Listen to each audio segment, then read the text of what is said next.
ঘরে যদি কোনো জিনের অস্তিত্ব বিদ্যমান থাকে তবে তার সাথে মোকাবেলা করার মতো শক্তি আল্লাহ তাআলা বেড়ালকে দিয়েছেন।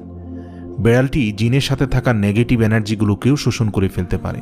শুধু তাই নয়, বেড়ালের শরীরে আল্লাহ এমন একটি ব্যাকটেরিয়া দিয়েছেন যা কিনা আমাদের আশেপাশে থাকা সব ধরনের নেগেটিভ এনার্জিকে শোষণ করে নেয়।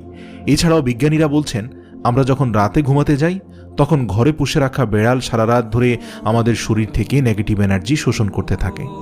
আল্লাহ রাব্বুল আলামিন বেড়ালের মাঝে কিছু বৈশিষ্ট্য দিয়েছেন, যার কারণে এমন সুন্দর একটি মাখলুক আমাদের রোজকার জীবনের অংশ হয়ে উঠেছে।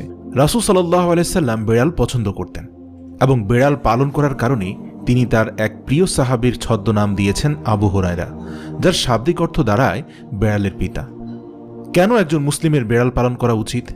গবেষণা করে জানতে পারা যায়, আজ থেকে ৮,০০০ বছর পূর্বে জঙ্গলের বেড়ালরা খাবারের খোঁজে